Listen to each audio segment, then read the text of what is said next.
So a couple of days ago, in the newspaper it was released that Taylor Swift had a reaction to the subpoena that she received. Of course, she was very angry by this, and she put out statements to let it be known that she had nothing to do with the takeover of this movie, or anything to do with any part of this movie other than the movie using her song. Now, when they released that statement a couple of days ago, Blake's PR team jumped right on it. They spun it viciously. Knowing that Taylor Swift has more fans than almost anyone, they didn't want the backlash to go on to Blake. So their statements were full of, "This is all Justin's fault. How dare Justin do this just for clickbait?" And made it like it's all Justin's fault that Taylor's being drug into this. So today, Taylor's team was sure to put out a statement to clear that confusion up. It's like this article was specifically to do that because she had already done all of the denials the day before. The only reason to put out a new statement would be to clear something up that didn't come across in the first statement. And that was where the blame actually lies. They wanted it clear who Taylor herself is mad at. Look at the title. Taylor Swift believes Blake Lively exploited her. There's some big words in here. Heartbroken singer finally lays bare former bestie's betrayal and the move that's left her completely floored. So we've got exploited, we've got betrayal, we've got heartbroken. She's letting the world know this is huge to her. So imagine, and there's an expression, it's lonely at the top. That means once you reach a certain level of fame, it's kind of hard to know who your friends really are. Do people love you for who you are, or do they love you for your status? So one would think that if you befriend another superstar, you should be safe from that feeling. You should feel like, well, they're famous too. They're not using me to be famous. I can relax. I can be myself around this person. But this lesson was a hard lesson to learn because apparently Blake did use her because she was more famous. We discerning ones who sorted this story out a long time ago, we saw that it was obvious as soon as we saw Blake refer to Taylor as her dragon. That was a terrible way to use your friend.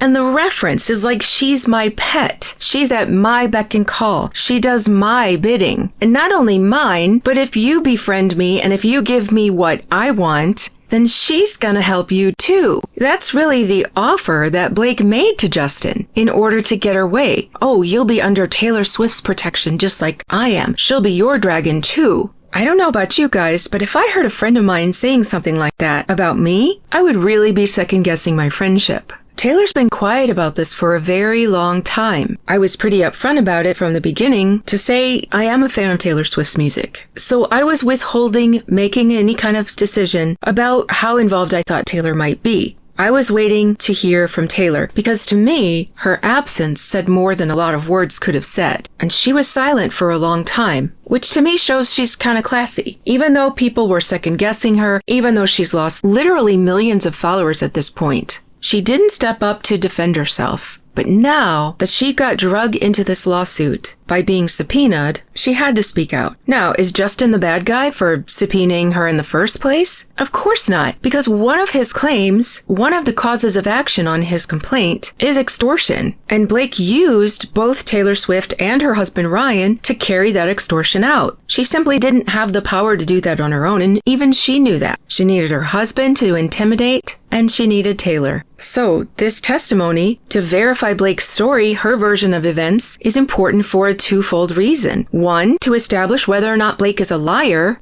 and two, to prove this extortion. But I think this article clears things up beyond doubt. To let everyone know, I'm upset about being brought into this, and I'm upset at Blake for bringing me into this, and for the stuff that she said. So let's get into the article. It starts off by saying Taylor Swift has had enough, that she was left devastated on Friday when she was subpoenaed as a witness. So she was in Philadelphia this week, and it's the first time she's been spotted in a while since she's been laying pretty low. But her and Travis met with their moms for a Mother's Day lunch. And we've seen those pictures out and about. But it goes on saying it's understood that Swift has been completely floored by the legal escalation and is now very upset. And not least because she feels betrayed and exploited by her longtime friend Lively. Up until this year, Swift counted Lively among her closest confidants. They lived just a stone's throw away from each other in New York's trendy Tribeca neighborhood, and Swift is godmother to Lively's 3 daughters. But things soured in December when Lively sued Baldoni, her co-star and director, in the It Ends With Us movie adaptation of the popular Colleen Hoover novel. So this gives us more information. It soured back in December.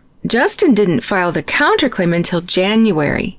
That's when the text messages were leaked of Blake calling her dragon. But this says it soured in December. Lively's sprawling complaint accused Baldoni of sexual harassment as well as coordinating a smear campaign against her. Then, when Baldoni countersued in January, accusing Lively and her husband Ryan Reynolds, 48, of defamation, Swift was dragged into the mix. Contained in Baldoni's filing were screenshots of text messages and emails that named Swift. One particularly uncomfortable exchange allegedly shows Lively referring to herself as Khaleesi, a character in Game of Thrones, and to Swift as one of her dragons. Baldoni also claimed that Swift was present at a pivotal meeting about the movie, held by Lively and Reynolds at their New York penthouse. For her part, a source close to Swift has said that she simply arrived to find the meeting underway and had no involvement. So she didn't come there to take part in any meeting. And I've always thought that it was something manipulative that Blake did to make sure that they crossed paths in her apartment as part of this whole intimidation tactic, or I'm best friends with the biggest superstar on earth. The whole saga reportedly left Swift feeling used by Lively. Of course it did. And she subsequently took a step back from their relationship. But while all parties deny the allegations against them, the ugly suggestion is that Swift had more involvement in the production of It Ends With Us than she would like people to know. And that's because that's the statement Blake put out there. It has even been claimed that she personally approved the casting of actress Isabella Ferrer as the younger version of Lily Bloom, Lively's character. Swift fervently denies this. Speculation that Taylor chose young Lily in casting is simply untrue, the Daily Mail has learned. This subpoena delves into events and things that did not occur. That chimes with a statement released on Friday, moments after Swift was subpoenaed as a witness. Taylor Swift never set foot on the set of this movie. She was not involved in any casting or creative decisions. She did not score the film. She never saw an edit or made any notes on the film. Look at this. She did not even see It Ends With Us until weeks after its public release, a spokesperson for Swift said. The connection Taylor had to this film was permitting the use of one song, My Tears Ricochet, on the soundtrack. And notice, this isn't just rumor, this is a spokesperson for Swift. This is someone that Taylor said, I want to make this statement. It is perhaps understandable, then, that Swift feels so aggrieved at being thrust to the center of a rancorous legal fight over a film that she maintains she had no part in. Again, who was the one out there saying all this? It was Blake. And while it's Baldoni's lawyer, Brian Friedman, who subpoenaed Swift, the Daily Mail understands that the exasperated singer blames Lively for her unwanted involvement. See, this is what I mean. This article is to clear that last one up. Yes, Friedman subpoenaed her, but why did he do it? Did he just pick her name out of a hat? Did he just say, oh, she's friends with Blake, I'm going to subpoena her for clicks? No, and Taylor knows it, and she wants you to know it.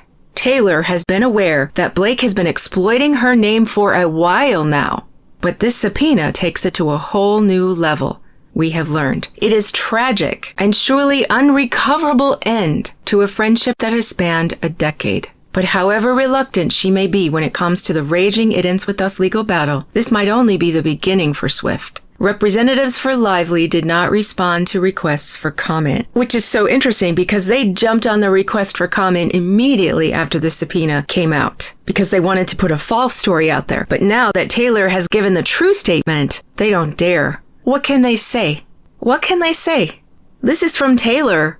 And then they repeat the statement that they made on Friday, which was trying to point all the fingers at Justin and Justin's legal team. So good on you, Taylor, for finally speaking out. You kept it classy as long as you could.